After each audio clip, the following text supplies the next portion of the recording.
बिस्मिल्लाहिर्रहमानिर्रहीम अल्लाहुम्मा सल्लि अला मुहम्मद व अला आलि मुहम्मदिन कमा सल्लैता अला इब्राहीम व अला आलि इब्राहीम इन्नका हमीदुल मजीद। अल्लाहुम्मा बारिक अला मुहम्मद व अला आलि मुहम्मदिन कमा बारकता अला इब्राहीम व अला आलि इब्राहीम इन्नका हमीदुल मजीद। अस्सलाम वालेकुम प्यारे व्यूअर्स, उम्मीद है आप सब ठीक होंगे। रेसिपी का आगाज़ किया दुरूद पाक से। आज मैं आप लोगों के साथ इंतहाई आसान और मज़ेदार मिसाला ग्रेवी की रेसिपी शेयर करने लगी हूँ, जिसके लिए मैंने 2 अदद प्याज लिए हैं और इनका छिलका उतार लिया और प्याज़ों की हेड एंड टेल को कर देना है हमने रिमूव और प्याज़ों को बारीक बारीक स्लाइसेस में कट कर लेना है। प्याज़ों को चॉप करने की बिल्कुल भी ज़रूरत नहीं है, बल्कि जैसे कि मैं कटिंग कर रही हूँ आपने सेम इसी तरह प्याज़ों की कटिंग कर लेनी है। इसी से आपका मिसाला जो है ना इतना मक्खन की तरह घुल जाने वाला बनेगा ना कि आप किसी भी सब्ज़ी में गोश्त में उसको इस्तेमाल करेंगे तो आपके प्याज और टमाटर बिल्कुल भी अलग से खड़े खड़े नज़र नहीं आएंगे।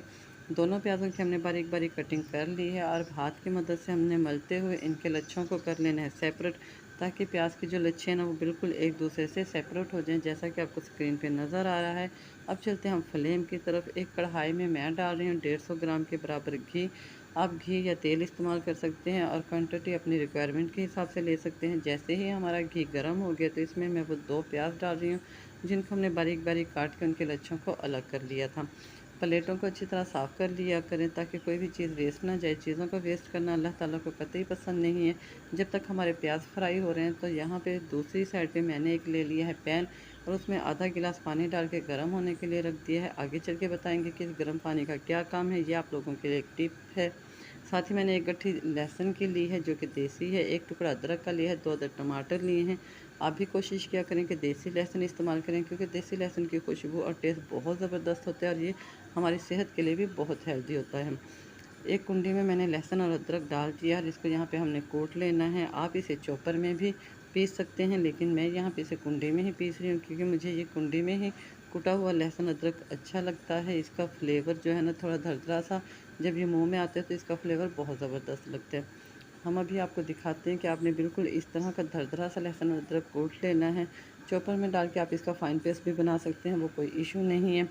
इतनी देर में हमारे प्याज जो है ना ट्रांसपेरेंट हो गए हैं, तो प्याज़ों को हमने इतना ही ट्रांसपेरेंट करना है, इन्हें किसी भी तरह का कलर नहीं देना।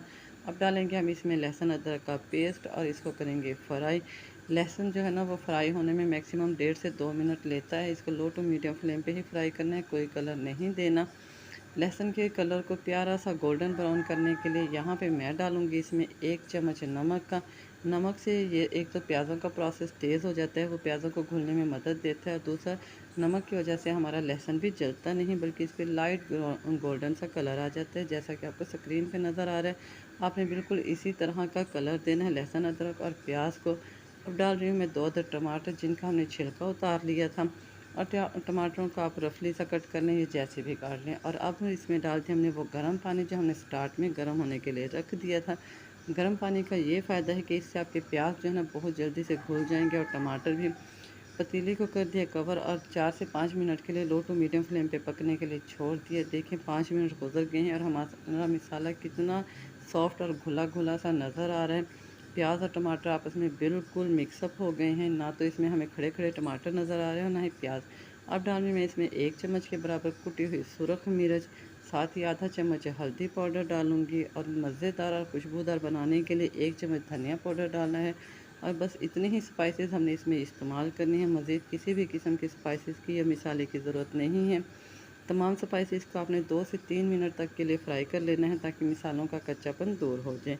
यहीं पे आपसे एक छोटी सी रिक्वेस्ट है कि अगर आप हमारे चैनल पर नए हैं और आपको लग रहा है कि हमने कुछ अच्छा सिखाया है, तो हमारी वीडियो को लाइक कर दें, हमारे चैनल को सब्सक्राइब कर दें और बेल के बटन को दबा दें। साथ ही मैं इसमें डाल रही हूँ 50 ग्राम के करीब दही। दही को अच्छी तरह फेंट लीजिएगा और फ्लेम को बिल्कुल लो टू मीडियम रखिएगा। दही को हमने इतनी देर पकाना है कि दही की जो चिटाई यानी कि वाइटनेस होती है ना, ये बिल्कुल ख़त्म हो जाए और ऑयल हमारा अच्छे से सेपरेट हो जाए। 2 से 3 मिनट मैक्सिमम हमें इस प्रोसेस में लगेंगे। फ्रेंड्स एंड फैमिली के साथ हमारी वीडियो को ज़रूर शेयर किया करें और अपने कमेंट से हमें ज़रूर आगाह किया करें। आपका हर कमेंट, हर लाइक और हर शेयर हमें ग्रो करने में मदद देता है, हमारा हौसला बढ़ाता है। एक मरतबा आपने इस तरह से मिसाले को तैयार किया तो आपको किसी भी किस्म के चॉपर की या किसी भी चीज़ की ज़रूरत नहीं पड़ेगी मिसाले का फ़ाइन पेस्ट बनाने के लिए। देखिए माशाल्लाह सुभान अल्लाह, कितनी ज़बरदस्त जो है ना हमारी ग्रेवी या मिसाला बन के तैयार हो गया है। आप इसके में चिकन के साथ भी इसे बना सकते हैं, सब्ज़ी भी इसमें डाल सकते हैं। इसके साथ